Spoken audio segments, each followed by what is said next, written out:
ובואו נראה מה הדברים החדשים. יש לנו 3 דברים חדשים עיקריים ועוד כמה דברים שיפורים או דברים קטנים פחות חשובים. אז בואו נתחיל.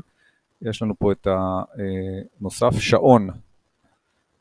פה כפתור הפלוס, הפעל שעון, מופיע לי פה, מחליף את הצ'אט, ויש לי גם פה אפשרות לסגור ולפתוח. פה אני סוגר את השעון, שוב מפעיל את השעון. אז יש לנו 2 סוגים של שעונים, שעון עצר, שאני אפעיל אותו, פשוט הוא רץ, שעון שמודד זמן, מופיע לי גם פה מין סימן קטן, גם אם הצ'אט יעבוד לדוגמה, אני יכול לעצור אותו מפה ולהתחיל כל לחיצה.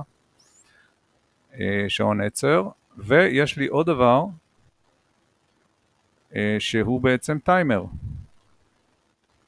טיימר, אני יכול לקבוע זמן, דוגמה להפסקה, 15 דקות או 5 דקות, ולהפעיל את הטיימר, והטיימר ירוץ אחורה.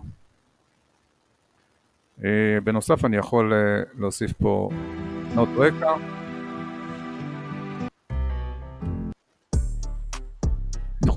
לבחור בין 3 מנגינות, וזה השעון.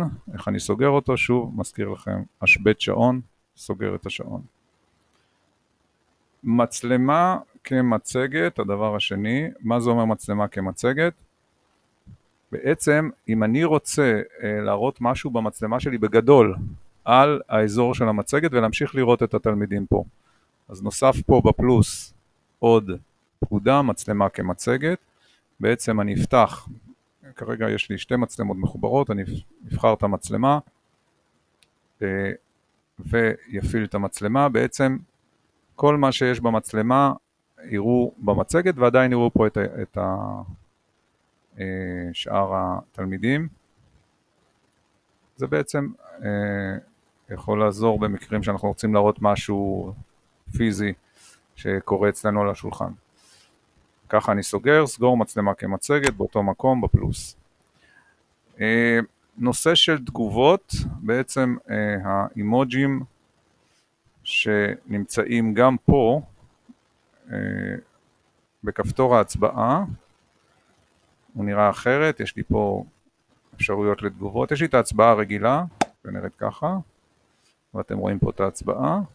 אני אסגור את ההצבעה, אבל אני יכול גם להוסיף פה תגובות, שאתם תראו אותם ליד השם. אוקיי?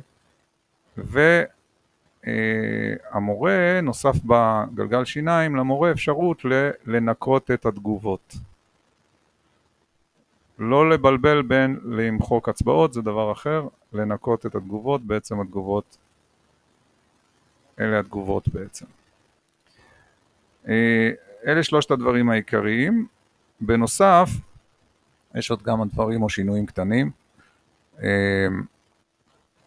אנחנו יכולים, נוסף פה עוד נעילה בהרשאות, במצב ציור משותף, הצג לכולם ציורים מכל המשתתפים. זאת אומרת, המצב הדיפולטי שכולם מציירים בציור משותף, כולם רואים את הציורים. אני יכול למנוע את זה, זאת אומרת, כל אחד יראה רק את הציור שלו, כמובן שהמורה יראה את הציורים של כולם. אוקיי, אז במצב הזה, התלמידים לא יראו את הציורים של שאר התלמידים במצב ציור משותף. להזכיר לכם, מצב ציור משותף מפעילים בכפתור הזה. אוקיי? מצב ציור משותף. אז דיברנו על הסתרת ציורים בעצם. הזמנה למורה, נוסף פה בפיצול חדרים, שאני מייצר חדרים, על זה דיברנו כבר. נוסף לי עוד אחד קטן, שלח הזמנה גם למנחים. זאת אומרת, אם יש עוד מורים בכיתה, עד עכשיו הם לא היו מקבלים הזמנה להיכנס לחדר, אם אני מסמן את זה, הם כן יקבלו הזמנה להיכנס לחדר. הורדת מצגת מקורית זה משהו שהיה ונעלם ועכשיו חזר. אתם זוכרים אולי את הכפתור אני אכנס למצגת, אפשר הורדה של מצגת מקורית. להבדיל מלאפשר הורדה של מצגת עם הציורי לוח, אפשר פה להוריד רק את המצגת המקורית, ואז נוסף הכפתור הזה, אם אתם זוכרים אותו, היה בגרסאות קודמות ונעלם ועכשיו הוא חזר. בואו נדבר על ועידת וידאו. רגע, אני מחק את כל אופס. כן. ועידת וידאו. אם אתם זוכרים, בסרטונים הקודמים דיברנו על אפשרויות תצוגה שקצת השתנה, גם המראה של זה השתנה. דיברנו על מצבים של גרירה ידנית וכן הלאה. יש מצב שנקרא ועידת וידאו, זאת אומרת שרואים את הוידאוים בגדול באזור המצגת, והמצגת עוברת לצ'אט. נוסף פה עוד איזשהו עדכון קטן, שאם אני אבחר את המצב הזה,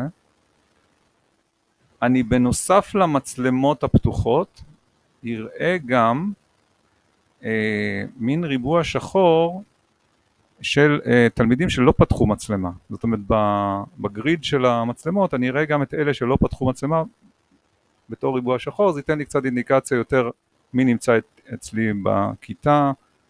זה די דומה לזום למי שמכיר.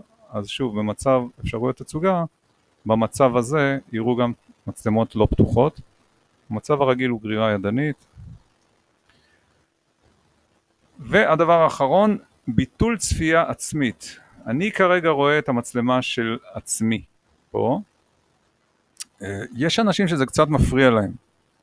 אז נוסף פה, בתפריט הקטן הזה, אפשרות להשבית תצוגה עצמית. זאת אומרת, אני לא אראה את עצמי, אבל, זה צריך להיזהר, כי זה שאני לא רואה את עצמי, זה לא אומר שאחרים לא יכולים לראות אותי. כרגע אני עדיין משדר את המצלמה שלי, רק זה מסתיר לעצמי את המצלמה שלי. אז יש פה אפילו הודעה, כדי להזכיר לי, שהשידור מוסתר במכשיר הזה בלבד. שאר המשתתפים כן יכולים לראות את הוידאו. אז למי שזה מפריע, הצפייה במצלמה העצמית שלו, יכול לבטל אותה.